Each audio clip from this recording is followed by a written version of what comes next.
Hey everyone, welcome to the channel. My name is Ben. I'm a meditation and spiritual teacher. In today's video, I've got a really important topic, and it's related to this idea of just being. I hear it now in so many spiritual spaces and YouTube comments, people just saying, don't put in spiritual effort, don't meditate, don't work towards enlightenment or realization, because that in itself creates a sense of duality, and actually you're moving further away from that which you already are. All you need to do is just be. This is a common idea that I hear thrown around so much these days, and whilst there is some truth to it, and I will touch upon that as well in this video, there is some truth to this idea.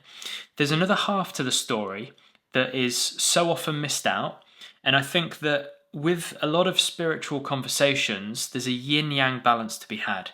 And if you miss out one half of the conversation, you totally miss the point of the whole process. And many people are falling into this trap of not putting in any spiritual effort, not doing things like meditation or prayer or mantra, because they feel as though it's a waste of time. They feel as though they're already that which they're trying to seek. So why would they do a practice to try to find themselves when they already are that? So it does make sense on one hand, as I say, but there's a big half to this story that isn't often spoken about, or it's not at least combined with this idea, which brings total clarity to this conversation. So by the end of this video, you're going to have complete clarity on what this really means and whether you should put in spiritual effort, whether it's a waste of time. You're going to have clarity after this video. So let me get straight into it. So the first thing that I want to explain is that with all spiritual endeavors, with spiritual conversations, with spirituality as a whole, there's two aspects to it. You've got the absolute reality, and you've got the relative reality. Now this is going to get a bit more exciting, so bear with me just for a minute, and this is a context that needs to be understood before we move to the actual bulk of the video. So the absolute reality is that everything is the divine. Everything is one. So the divine one. People may call the divine God, the universe, whatever. The absolute reality, the truth of the whole existence, is that everything is actually the same. There's only one consciousness. Now, the relative reality is that we all have our own individual reality. Thoughts, our own individual ideas, feelings, emotions, physical bodies. So we've all got this unique individual experience. But the paradox to it, the contradiction to it, is that everything is also one. But we have to accept both of these realities. We can't just accept one and dismiss the other, because it's not our experience. Our experience isn't one of complete oneness at the moment. You know, I'm not aware of things going on all around the world. I'm not aware of every single person's thoughts. I'm not experiencing myself at the moment as being omnipresent and omniscient and omnipotent. Omnipotent. So we have to take into consideration that there are these two aspects, and these are kind of like yin and yang, right? These are the two halves of the story. Now, to illustrate this idea a bit more of being and spiritual effort, I'm going to do it through drawing a triangle. So many people would say that this is people that have a belief in God or the divine. They'll say that this half is the divine, this half is me. This half is me. And as a spiritual seeker, I'm ascending through spiritual effort to a point where me and the divine meet. And that actually, if I'm over here, let's say I'm down here at the moment, the divine is over there. The divine feels very far away. And through me doing things like meditation and prayer, I'm creating this bridge, this bond, this connection that wasn't otherwise available to me. So I'm here and the divine is over there. Whether you experience or know the divine to be within you, that's a different thing altogether. So we go through this kind of idea of I'm connecting with God. I'm connecting with the divine through meditation, through talking to the divine in my mind. And that is what is known as sadhana, for simplicity, spiritual effort. So we put in spiritual effort in order to communicate and connect with the divine. Now, the paradox, this is where the absolute point of view comes in, that confuses many people, is that truthfully speaking, there is no me. There is no individual that is seeking the divine, because everything is already God. That's God. This line is also God. This is also God. So at all times, all the lines on the triangle are connected. They're all one. All the lines on the triangle are connected. There's no separation within the triangle from the absolute perspective. From the separate perspective, from the relative perspective, this triangle has two sides. Let's just pretend that's on the floor. It has two sides which are working towards a peak. Now, at the very point at the top, these two sides meet and become one. So through spiritual effort, we kind of ascend our consciousness. Our consciousness begins to rise up this side. So there's me, and there's the consciousness that rises, and then there's the divine on this side. So each time we connect with the divine through meditation and through prayer, we're in a sense placing some of ourself and identifying a little bit more with source, with the creator. Each time we meditate, we're taking a bit of our illusory self, which doesn't really exist, but from the point of view of relative reality, it does. And we're giving it to the divine each time. We're giving over ourselves. We're merging ourselves more and more. Okay, so another way of explaining this that I think might help, which I've just thought of, is imagine this string is, everything is one, right? This string is only one piece of string. But these little knots experience themselves as being separate within the string. Now, what we're really doing when we meditate, let's just say there's a piece of string with 1,000 different knots on it, or 10,000 different knots on it.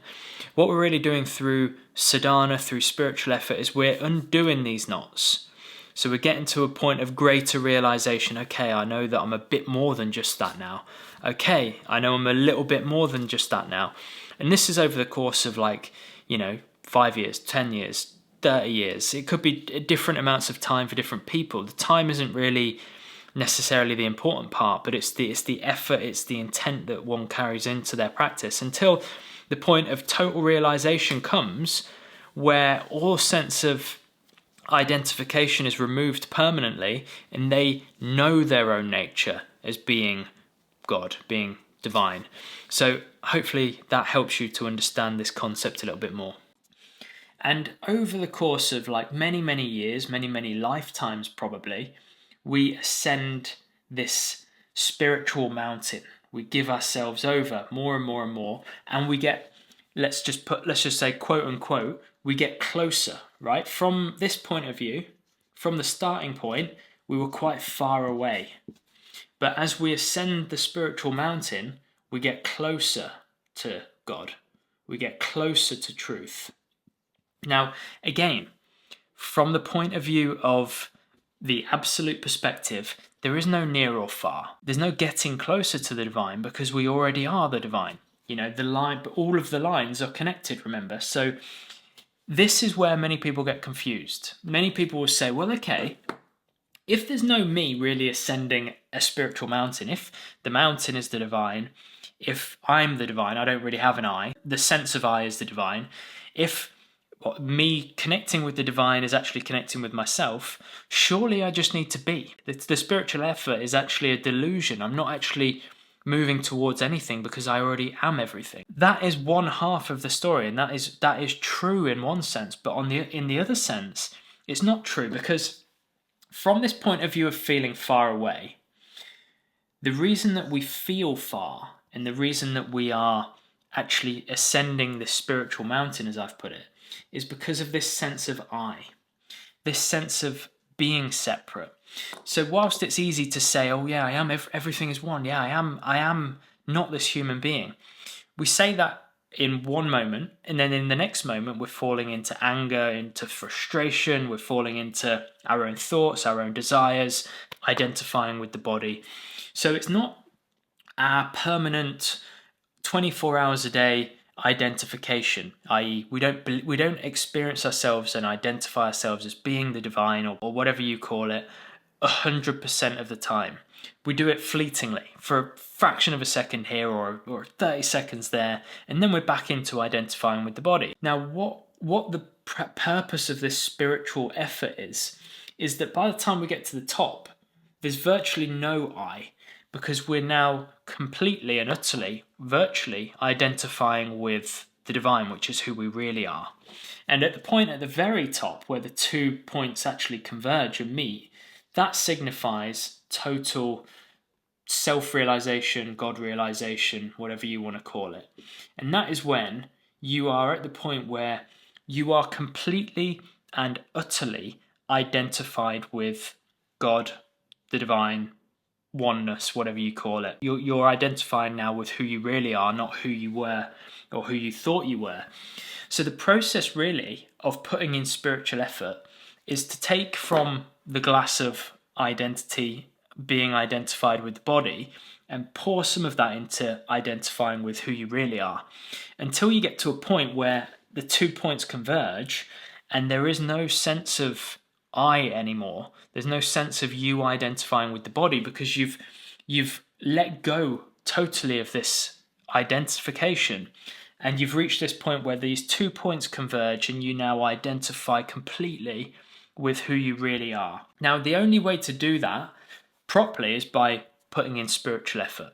It's by loving the divine, by devoting yourself to the divine through processes like meditation, through communicating with who it is that you believe in, connecting with who you believe in.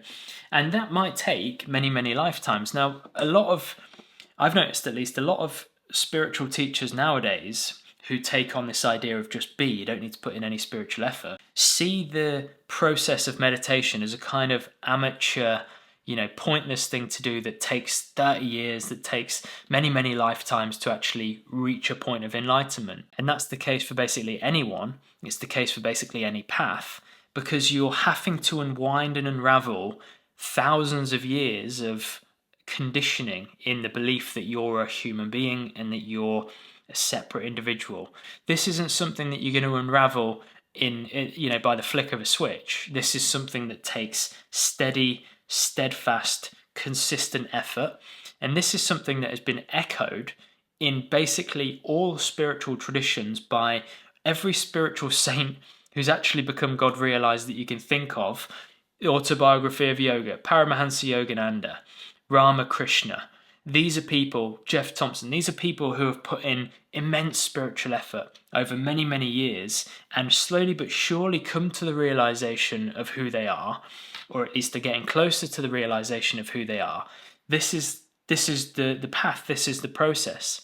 So I'm hoping that through this example, you can see how, on the one hand, people that say you just need to be are correct, because yes, we are who we are seeking already. But on the other hand, it's not taking in the complete story. You're missing out a huge chunk. You're missing out a massive, massive thing, which is the sadhana, the spiritual effort, the letting go, the unraveling of who you think you are, to fully experientially realize who you really are. It's what we're all working towards. If you're in need of help with your spiritual practice, your meditation practice, feel free to check out my online school. I'll put a link in the description below.